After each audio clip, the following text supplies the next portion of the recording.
welcome to 90% Native. My name is Michelle and I garden in Northern Virginia. Today I am going to take you on the October tour of my woodland garden. Good morning. We're going to take a tour of the woodland garden. I'm going to show you what it looks like here the beginning of October. Over here is the patch that is mainly Jack in the Pulpits and Golden Alexanders in the spring, and then the Jack in the Pulpits go over, and there is a lot of bare spots, but the Golden Alexanders do start to fill in, so this looks definitely a lot better than it did in the beginning of August. And then we have some beautiful blue mist flower blooming. I'm really excited about that increasing and propagating around the bed because those do come up really late, so I'm really hoping that that takes effect. And then we have the Christmas fern. And then since our last tour, I put in a couple patches of a carex called Carex grizzia. So here's a grouping of 3, and then straight back behind this Christmas fern is a grouping of 5. And then if I pan over here to the right where it looks like there's a bare spot, that's actually a grouping of 3. Also in here are some Allegheny Pachysandra root cuttings that I'll talk about in a few minutes. And then if I pan over to the other side of the path, we have Jack in the Pulpits going to seed. We have the bottle gentian. It's been eaten up by the deer. I do have a couple beautiful new blooms here to show you. This is such a cool plant. So very cool. And then the hedgerow of the shrubbery St. John's wort. This Rubus odoratus, which I'm going to talk about another plant later, is going to move. And then I'll probably put in another Baptisia here. I have one to the left of it right there. So yeah. And if you saw my hedgerow video, which I will put a link to, this over here, this path leads to the hedgerow area. Okay, so I'm going to walk down the path and I'm going to turn left, and on the right side of the path I have my teepee for my Virgin's Bower, or the Virginia clematis. I've cut that back, and then I have a Christmas fern and some green and gold, and then on the opposite side I have sensitive fern. There's some phlox in there. It's really beautiful in the spring, and of course green and gold because I have green and gold everywhere.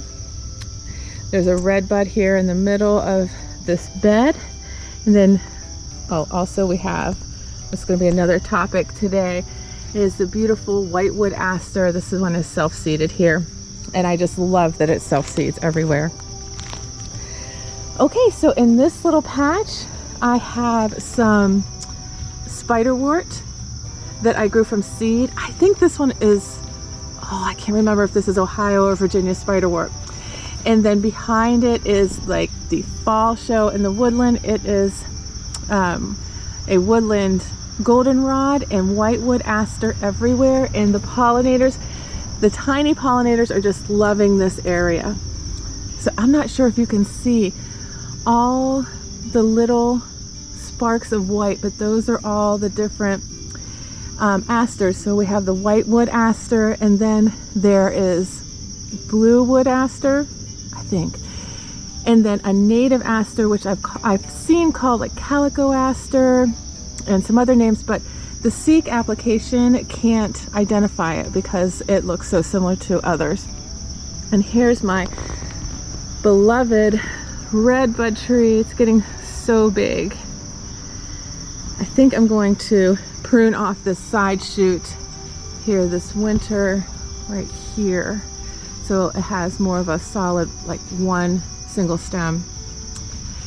Okay, and then over here we have Joe Pyeweed going to seed, and then down in front of that are astilbes. I leave those up for winter interest. And then the base layer, some green and gold. Here's the grouping of 5 Carex grizzia that I put in. So hopefully that will take up and take over that whole space next year. And then starting right there, I came down and around and put some blue stem goldenrod. And then there's a bug bane that I got off of the clearance rack. And what I'm doing here is I took this hay-scented fern or New York fern. I'm not sure what it is because I inherited it when we moved here and from a larger area, and I put it here. And now it's starting to take over the area. So I'm moving it over to somewhere close to the hedgerow because there it can take over and is welcome to. But you'll see, like in this area I have some cool plants in here that I need to be able to show. Here's the shrubby St. John's wort, and my trilliums are in here. I have big leaf aster in here, spiderwort. So I don't want those to be overtaken by this really aggressive fern. I have other areas for that. Okay, so back on the path, going forward, if you turn left, there's a little path out to the yard, and then everything is being edged with Carex blackosperma. I have a little patch here of Carex R, it's Rosia radiata, with Heuchera americana. So I thought that would look nice, the two different, tiny leaf versus the big round leaf. And then on the other side of the path, I have is the aster and goldenrod show. It's just looking fantastic. I don't know if the camera will do this justice, but it's just like little sparks of white and yellow. Right here is a witch hazel. Let me go back around and show you. The deer are nibbling it at the top here where it's coming up above the cage. So what I think I'm going to do today is I'm going to lift that cage, and I'm going to lift some other cages too, like that one. That one definitely needs to be lifted and straightened. But anyway, lift it up so that they can't get the upper limbs. The lower, if they get into the lower leaves, that's fine. It's the upper part that I want to conserve now. And that particular witch hazel needs a much bigger cage, so I might swap that out with a cage I used in the hedgerow because those were a lot wider. Okay, so one last look at this patch of asters and goldenrods. Okay, and going down the path here, we have behind the green and gold, we have the Allegheny pachysandra, and then a patch of whitewood aster. And if this isn't a reason to plant whitewood aster, I do not know what is. It is so beautiful.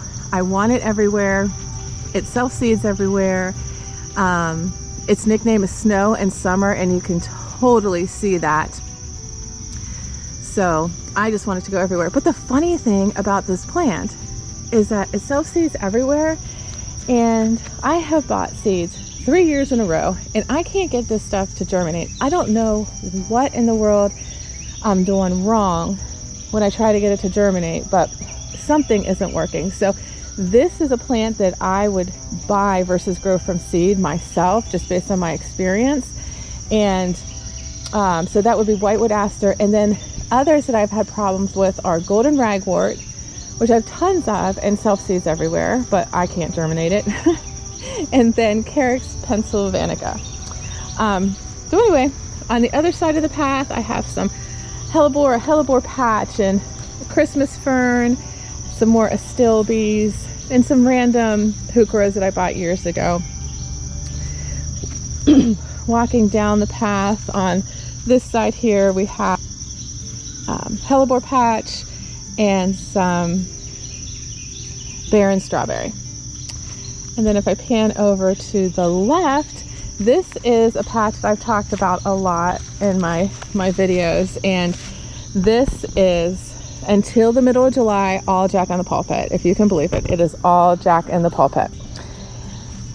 And then in the middle of the July, when the seeds go, when the leaves go, because it's an ephemeral and it dies back, it's just bare. So you can see here that I've tried to put in Christmas fern, and these are doing great. They just take a while to grow big, takes a couple years. And then I put in some calyxes. I'm just not getting the oomph that I need here, the greenery that I need here after the Jack and the Pulpits die back. So I purchased, it was either 50 or 100 root cuttings from Bluff View Nursery, and on all these bare patches here, I popped those root cuttings in. So I am hoping that next year, after the Jack and the Pulpits die back, that this Allegheny Pachysandra here is going to take over, and so that would be all in here, and it would still be lush and beautiful and green. It would just be about a foot lower. So that's the hope. I also bought a flat of Allegheny Pachysandra from Izell Natives, whom I love. I'll link them below. I wish I would have waited for those, because then I could have seen where the plugs were versus the root cuttings, but so it is. And then we'll walk down. We have Brunera, Jack Frost, which looks good most of the year, but it's not a native, unfortunately. And then Golden Ragwort.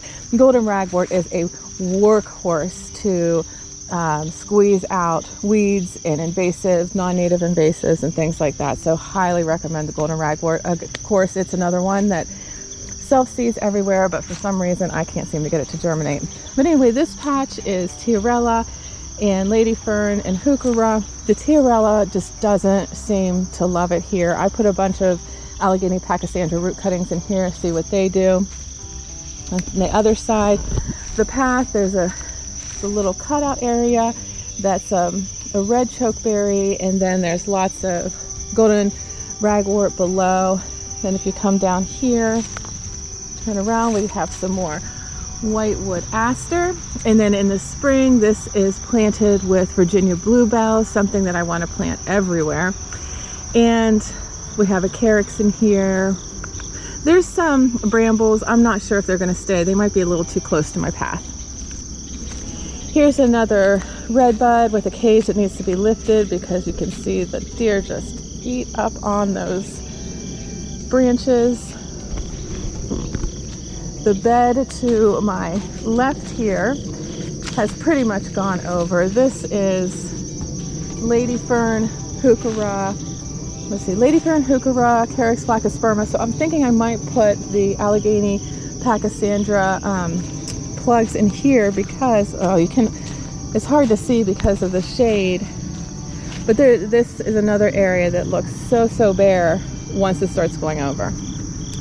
Okay, coming down here, I have my dry creek bed, and my dry creek bed has lyre leaf sage around it. The plants in the cages are button bushes.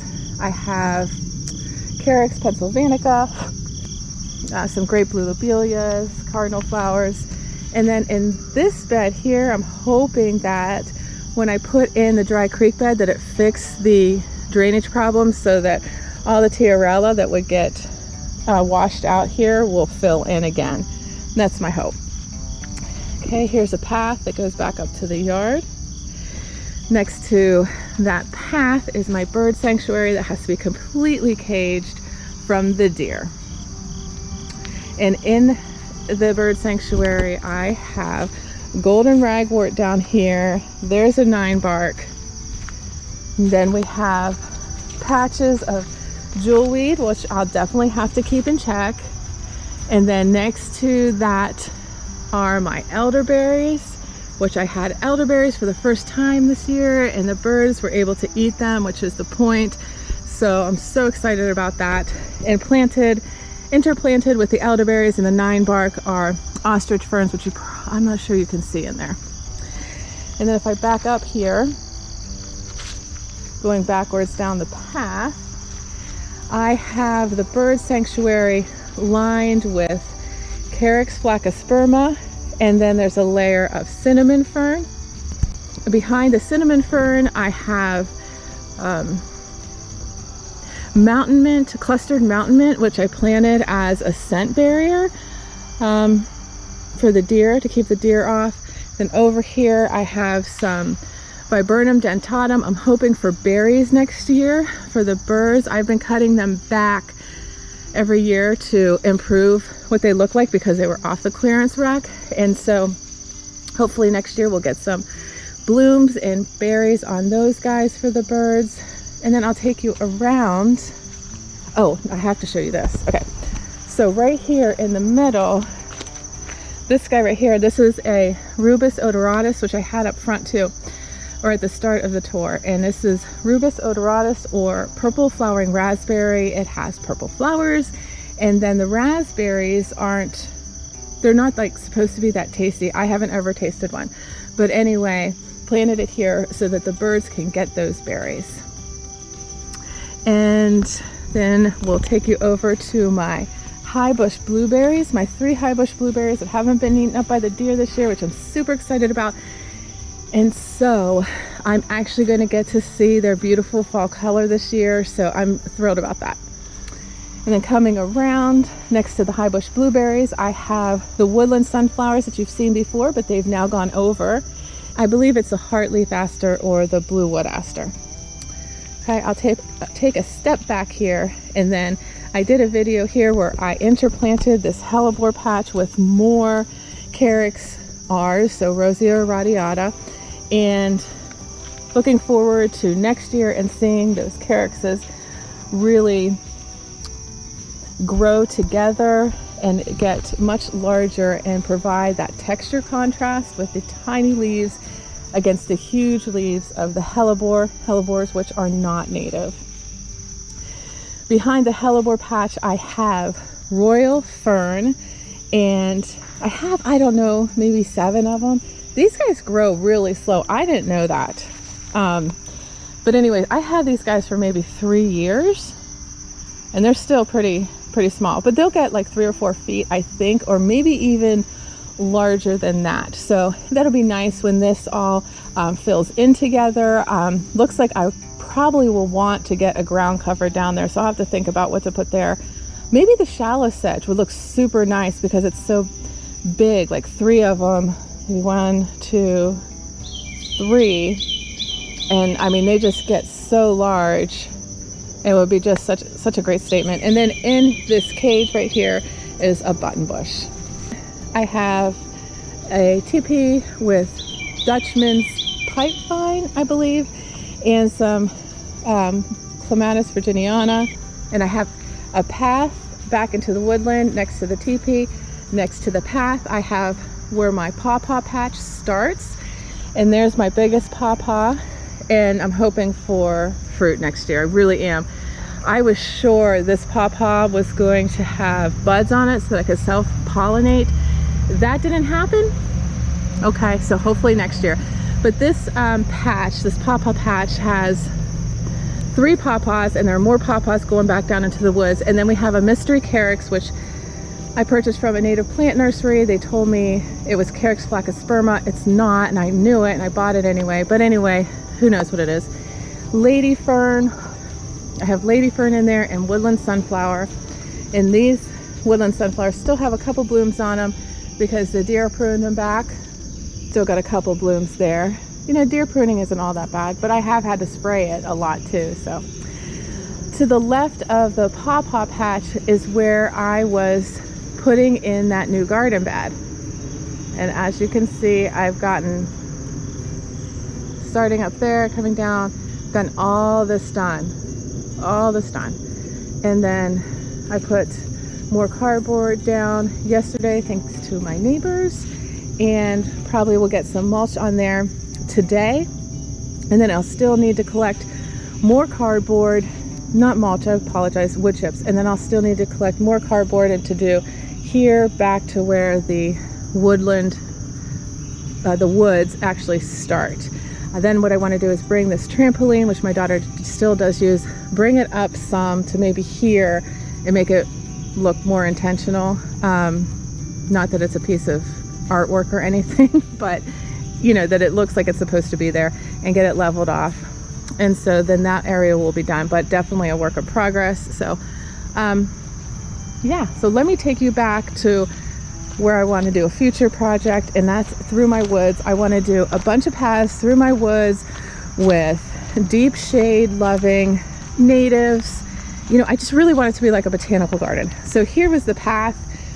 Path actually went over here, but when we had to have those oak trees taken down, the people that took the limbs, they just piled them up over here and ruined my path, and I had a lot of golden Alexanders over there. So as you can see, there's a lot of area that I can put little paths and little secret gardens and things like that. So I'm really excited about working on that over the winter.